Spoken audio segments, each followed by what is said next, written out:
Hello and welcome to Sew Help Me. This is a show where we help the beginning sewer learn some fun sewing techniques.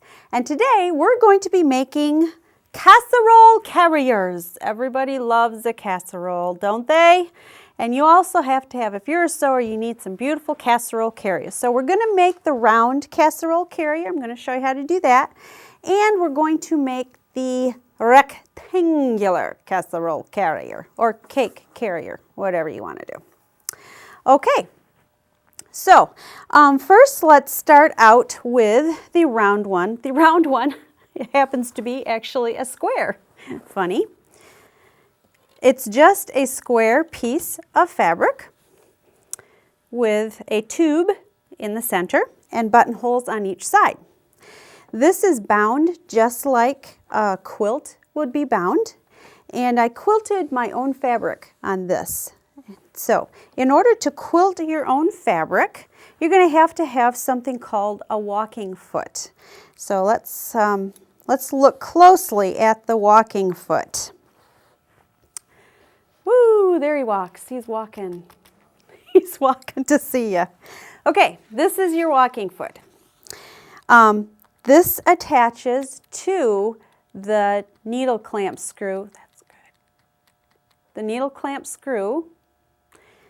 And that's what makes those feed teeth. See, you have feed teeth on the bottom there. That's what makes those feed teeth go up and down. So you have feed teeth on the machine. You have feed teeth on the foot.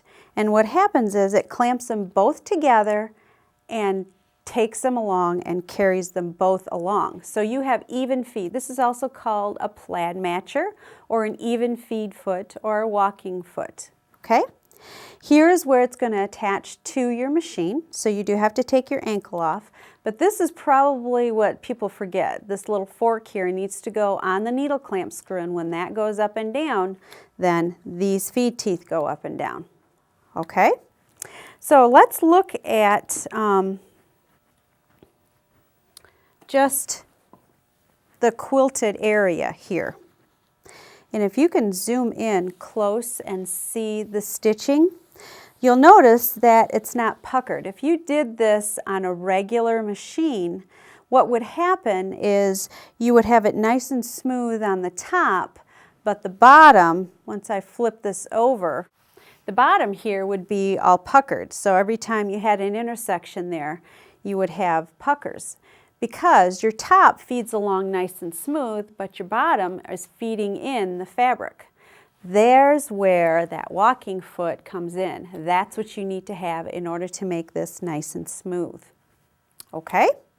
Now there's a lot of different kinds of walking foot. You can also get a guide that goes in the back of your walking foot. Sometimes there's a hole right there. And what you would do with that guide is you would make one row here, and then the next row would follow that guide so that they would be exactly parallel. Does that make sense? I hope so. So that's how you make parallel rows of stitching. Now this, I didn't use a straight stitch on this one. I used a serpentine stitch, and it just slithers like a snake and makes that funky. So that's the way I like to do my quilting, but you can do it any way you want. I probably would recommend doing it with some sort of stitch that goes in the forward motion, because your walking foot works best in the forward motion. You probably don't want it going back and back and back, because your feed teeth really only feed in the forward motion. And also your stitch length is going to be, might be a little bit different too, because these feed teeth can only move so far. Your bottom feed teeth might move more, but these feed teeth can only move so far. Okay, so probably keep your stitch length around 3 or so. All right, so that's what you do to quilt the fabric, and you can go to any local fabric store and they should have those feet for you. Okay, so the next thing that we're going to do is show you what we need for, just exactly what we need for this project. A half a yard of fabric or 2 fat quarters.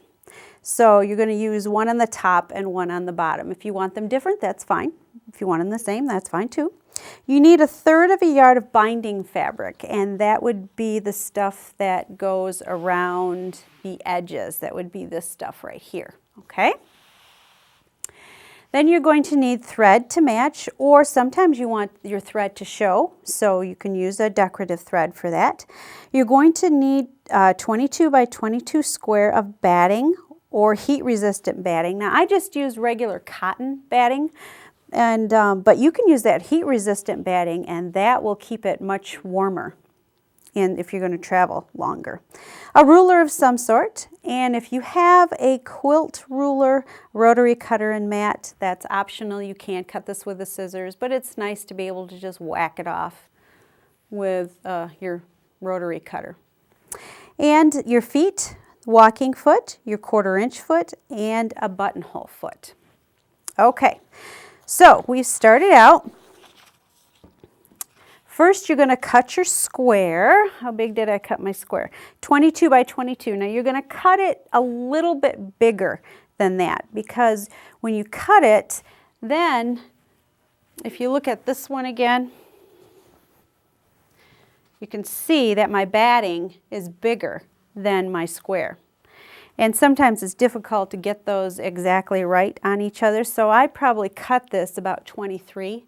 And then I will trim it down so that it's 22 by 22, a square, okay?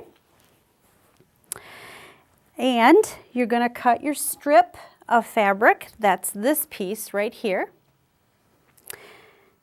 And you're just going to cut a tube. Make a tube. You're going to cut it 2.5 inches by 30 inches. Sew it into a tube and then turn it right side out. Okay, and then you're going to cut your 4 strips of binding, and that's this purple stuff here that we did on the edges.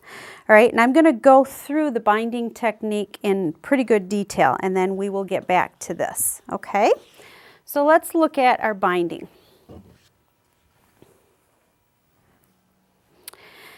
I usually cut my binding strips 2.5 inches. These binding strips I have cut larger because I want you to be able to see them, okay? But what I want to show you, first of all, sometimes you need some really long binding strips. So what you're going to do to put those binding strips together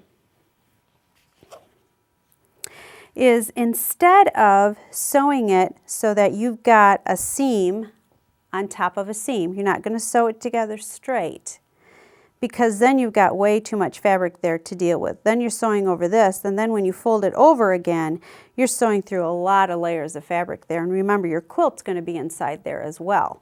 So that's really just too many layers of fabric there. So what you're going to do is you're going to sew it on the diagonal. Okay, so you're going to lay one down right side. This is going to be the right side. Lay the other one down at a 90-degree angle. Wrong side up. So right sides are going to be together here. Okay, and you're going to draw a diagonal right across the edge here, so that when we fold it over, it becomes one straight piece of fabric. All right, so let's go to the sewing machine and sew that.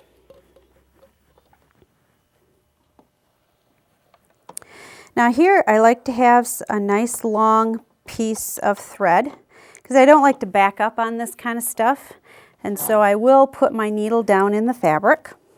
I usually don't do that. And then I'm going to sew right on the line. I don't back tack usually, because then it just draws the fabric up. And I'm going to sew right along this line.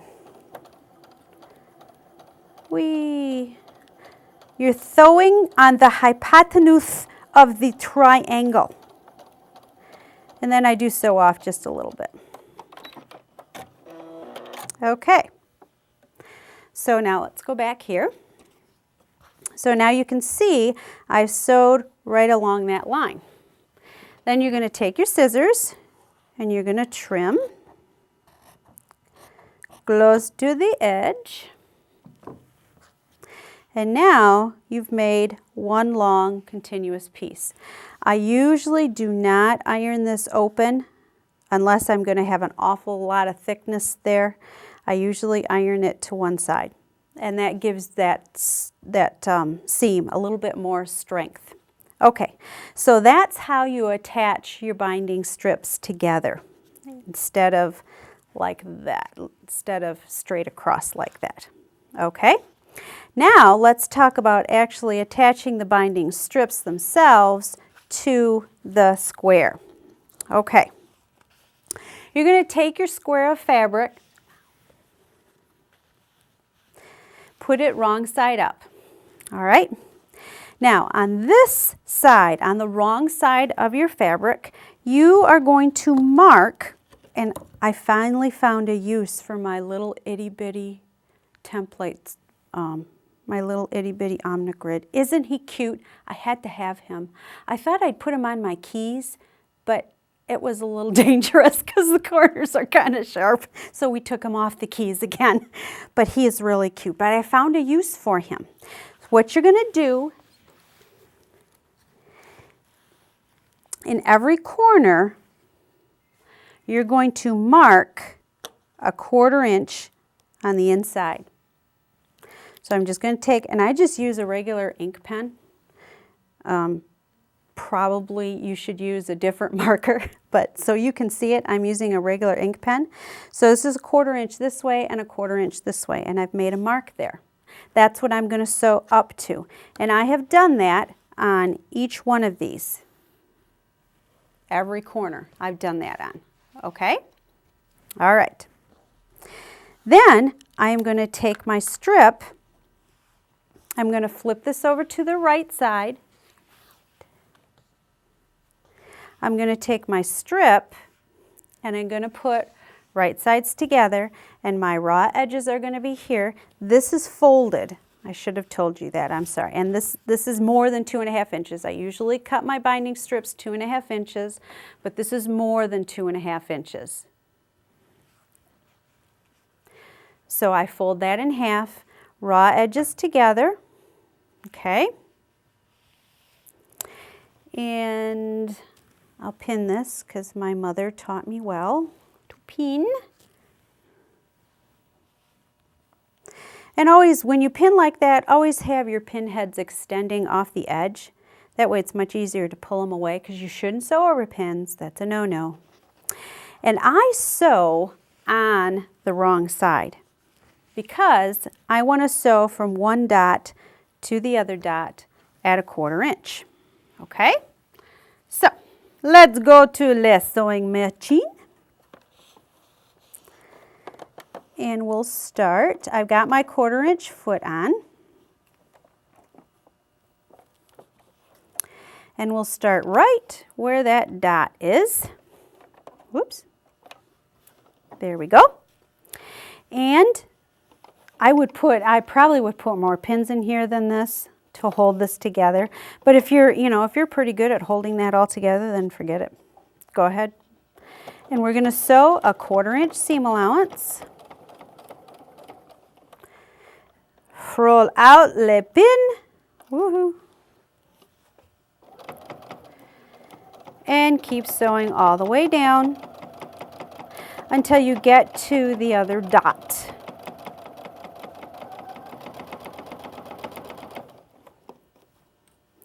And here's my dot right down here.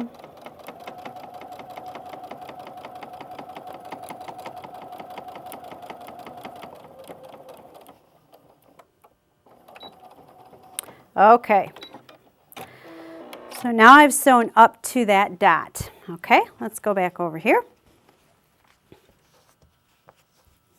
Now I'm going to flip this over again, and this is where I just sewed.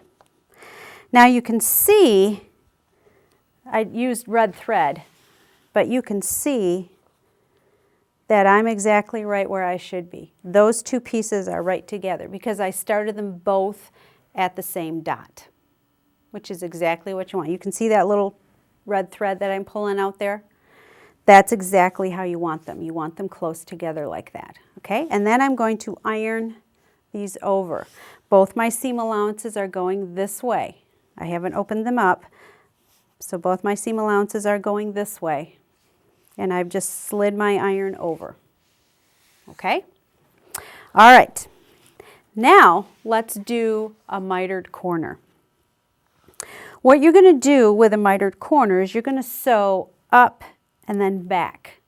Because what we want it to do when we turn it over like this is we want it to sew back here, and then we want it to sew back down the other side. All right? So let me show you how we mark that. Usually, there's a lot of different binding rulers on the market. And, you know, if they work well for you, that's great. But again, I just use my little itty-bitty Omnigrid here, my little 2.5 inches by 2.5 inches. Okay? And first thing I'm going to do is make a mark on the other side. And this is the top piece. I'm going to make a mark on the other side right over here so that I know that's parallel with where my dot was, where my sewing started and stopped. Okay? Cool. Now, then I'm going to move that. I'm going to make another dot, probably about 1/8 of an inch beyond there, because I do want to take up the slack on the underside. That's why I sew a little bit farther on the underside than I do on the front side. Okay? And then I'm going to take my ruler, and all you need really is basically a 90 degree, and this has a nice diagonal in the middle of the ruler, and I'm going to make that diagonal parallel with my stitching line, which is right underneath there. And then I'm going to mark my 90 degree angle from here all the way down to that second mark. Okay? So now I'm going to sew from here to here. All right. Now let me show you how to fold these two together. You're going to take it and you're going to fold down this piece so it's kind of in half on the diagonal so that these two pieces line up like so. Okay, and you want to make sure that these seam allowances are going that way. All right, and try and make them as parallel as possible. And I'm going to start stitching right here. Okay, right there where I stopped stitching before. Okay, so I'm going to pin that in place. And let's go to the sewing machine and sew that.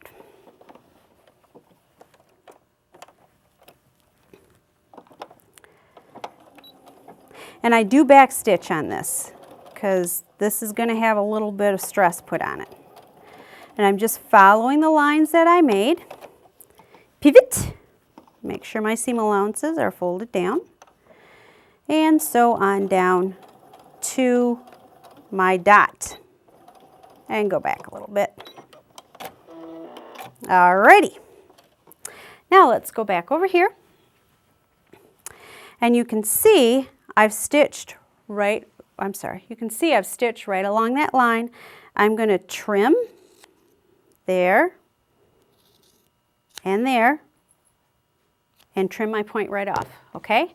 Now, how do you turn this? You're going to stick your finger in that point. Stick your thumb on top and, stick your finger in that point, stick your thumb on top and flip and put your thumb on the inside. And you should have a little point turner, probably not use your scissors like this. Do as I say, not as I do. And there we go. There is our mitered corner. Can you see that? We'll flip it over so you can see it from the top. Now, I probably wouldn't do this with red thread, but that's how you get a true mitered corner. Now, if you find that you're getting too much fabric, in these areas here, then sew this up a little bit farther. Take a little bit bigger bite. than that 1/16 of an inch. Okay? All right. So that's how you miter those corners. Good. That was easy. And remember, if you have a question, you can always reach me at www.stitchwoman.com. All right, so now we have bound this whole thing. And we're going to take that tube and we're going to place it on the diagonal and sew it here and sew it here. Okay, there's the tube. So you're going to sew it on this end and sew it on this end. And you're going to do this on the wrong side of the fabric. Here's the right side, this is the wrong side. All right, on the opposite ends, you are going to make a buttonhole. One buttonhole here and one buttonhole here. Now what I do usually is I make a template of my buttonhole because I'm not exactly sure what size. This isn't for a button, so I'm not exactly sure what size. So I sew my button on something like a piece of stabilizer, and then I place it on there so I know exactly, where my buttonhole has to start. Okay? So that's how I do that. When you don't have a button, you can just make a template. Now that you've done that, you're going to place your casserole. There's nothing in here, by the way. Don't worry. And this is going to pull up. I'm going to take this side and put my tube through my buttonhole, and this side and put my other tube through my other buttonhole, and voila, a casserole carrier. I've also embroidered the name on there. I wonder if you can see that. Can you see that? Yeah, there it is. So that way nobody can take my casserole dish. My casserole carrier either. Okay, now let's quickly look at the other one because it's basically the same idea. I have made, this is for like a cake pan, I have made 2 rectangles and sewn them together with a little bit of Velcro. But I've also done a little bit of decorative work on here. These are new designs that we're offering at the store, and it's really cute. It gives you a little potluck there. And I thought I would just decorate this up a little bit. I could have put my name in there, but that was boring. So I just put potluck on there. And let me show you how we did that, because on this little square is going to be difficult to hoop. So what we do is we use a different kind of stabilizer. You might want to zoom in on here just a little bit. This is a different kind of stabilizer. So when we embroider this in our embroidery machine, we do not hoop the square. We only hoop the stabilizer. And this stabilizer is a sticky stabilizer, and we hoop it with the paper side up. Then we score the paper, and you end up with, I don't know if you can see that, see how I've torn the paper away there, and you end up with a sticky window. And then you're going to take your square and just place it on there and do your embroidery as you want. On this one I did potluck. And then all I did was sewed some pieces around there and just appliqued it on with a buttonhole stitch.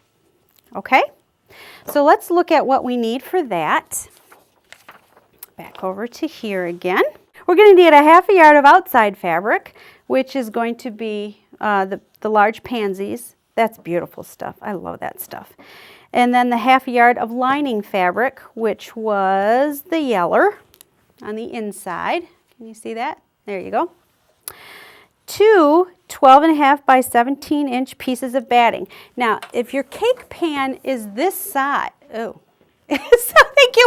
If your cake pan is this size, what you're going to do is you're going to take your measuring tape. If it's a different size, this one was a little bit higher. So you're just going to take your measuring tape, start at the right end, the one that starts with 1, and measure it around this way. Okay, and then measure it around the other way. Don't forget to include the handle in that, because that's going to have to be inside. measured around that way. And then, let's see, what did I do? Okay, and then I added 2 inches to each one, okay? And then you're going to divide that in half because half of it's going to be on the top and half of it's going to be on the bottom, okay? Then you're going to need, again, the 4 strips of binding fabric, and you're just going to cut 4 strips 2 by width of fabric. If you see WOF, that doesn't mean woof. That means width of fabric. So if it's 45-inch wide, you're just going to whack them off 45 by 2 inches. Thread to match, embroidery design as you want, and then 2 inches of hook and loop tape. Okay? And you're going to make 2 separate squares, rectangles, excuse me, like so. And you're going to sew them around just this edge. So you leave them open here. And then you stick it in there, snug as a bug in a rug, and close les velcro like so. And there you go. Happy potluck. So I hope you've enjoyed this time. I hope you've learned something. And remember, you can always reach me at www.stitchwoman.com, and we have a lot of other DVDs for you to look at there. And remember, keep looking up. Thank you. Bye-bye.